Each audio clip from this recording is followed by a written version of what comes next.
Hey everyone, Atia of the Savvy Accountant Firm here, and I wanted to welcome you to my YouTube channel. As you might know, or you may not know, we at the Savvy Accountant Firm, we have a goal of saving our savvy family, aka our clients, $1 billion in tax savings. And so the way we do that is we want to explain the tax code to you guys so that you guys are able to build wealth for your families by understanding the tax code and what implementation strategies you guys need to do. So with that said, I want to introduce you to my YouTube channel where we save and share tax information to you guys every Tuesday. We call it Tax Tip Tuesdays. And I wanted to create a little intro video to let you know why we're doing what we do. So some of these videos have been recorded over the past 4 years that we've been in business.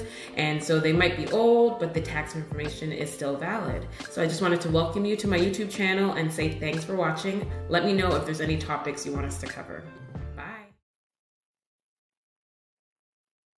Hey everyone, Atia, the Savvy Accountant here, and I wanted to jump on and do a quick Tax Tip Tuesday.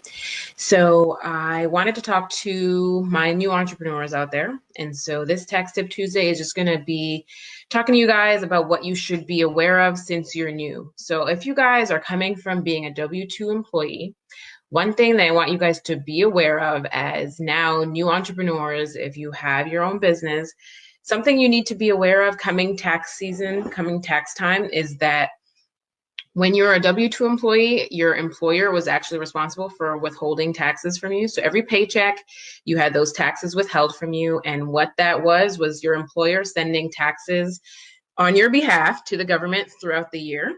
And so you guys would be sending it throughout the year, every 2 weeks, every week, whenever you got paid. Well, now that you're an employer yourself and you have your own business, you no longer have the benefit of those withholdings being sent on your behalf. That does not mean that you should not be sending money to the government to cover your taxes throughout the year on the business's behalf. And so what that does is the government created something called estimated quarterly taxes. And not everyone has to file estimated quarterly taxes, but a lot more people need to file than they realize. So a lot of people don't even realize they need to be filing when indeed they should be. And what these estimated withholding taxes are, these estimated quarterly taxes, they kind of represent what your withholding taxes did when you were a W-2 employee. And so what that means is when you're W-2, you have this income for your taxes being sent throughout the year. Well, the government wants the same thing for small businesses and entrepreneurs to be sending it, and they give you 4 times throughout the year to send it. I created like a image on the deadlines for those, so I'll like put a link to that somewhere in the comments, and so you guys can see those deadlines. But that essentially means that you got to be estimating the income that you're going to be making and the taxes that are going to be due on this income, and you're expected to send these in to the government on a quarterly basis.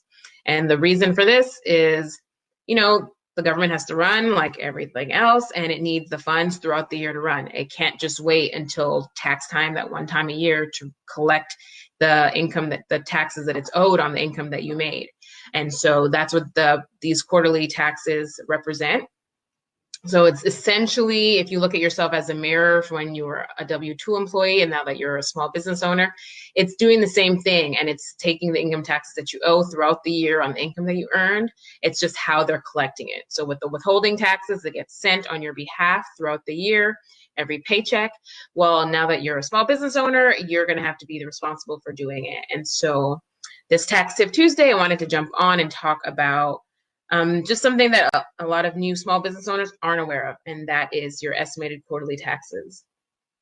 Another thing that I wanted to talk about that you guys might not be aware of, coming from your W-2 world where a lot of things were taken care of for you and you got your W-2 at the end of the year.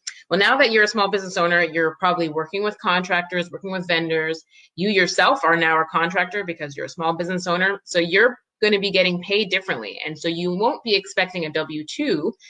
You should be expecting a 1099. So if you worked with different businesses and you worked with them, they're probably going to send you a 1099. So at the beginning, when you started working with them, they should have had you fill out a W-9 as opposed to the W-4 that you filled out on the employer side. And so when you guys see me doing this, I just try to make it seem like you guys can actually mirror. Think of it as when you were a W-2 versus when you're a contractor, small business owner, they kind of mirror in what they want you to do. And so if you just kind of think of it like that, that's probably an easy way for you guys to make sure that you're doing everything that should be done. So when you start your job, you start a new job, you fill out your W-4, and that deals with your withholdings and how that's going to be calculated. Well, on the flip side, when you're a contractor, you're a small business owner, and you're working for yourself, you're going to actually fill out a W-9, or you're going to have your contractors and vendors fill out a W-9, so that at the end of the year, come tax time, you can actually fill out the 1099, which is going to show what you pay to them, who your contractors who are not employees. So the non-employee compensation that you pay them, that's going to be sent on a 1099. And so think of these documents as they kind of mirror each other of what the purpose is. And so one is to show the income that you generated in your employment, and one is to show the income that you generated from being a contractor, a small business owner. And so they kind of work like that parallel. And so that's something that you guys need to be aware of. If you're coming from the W-2 world where you're a wage earner, you're not going to be getting a W-2, but you should be on the lookout for a 1099 if you're a contractor and you are working with other businesses and you guys were, transacting with each other. So that's something that you guys should be aware of. And I just wanted to jump on really quick on this Tax Tip Tuesday and bring that to you guys' attention so that you guys are aware of the slight differences that you guys should be preparing for, looking out for. The deadlines for 1099s actually passed, but if you have not gotten your 1099s sent in yet, better late than sorry. Or I'm not sure that's the way it says, but get them in. So if you haven't done it yet, speak to your professional and they're going to get them done for you, because you want to make sure that you at least do them, because you don't want to not do them. So that's it for this Tax Tip Tuesday. If you guys have any questions, you guys can post them in the comments and I will reach out to you. So I hope you guys enjoyed. Bye.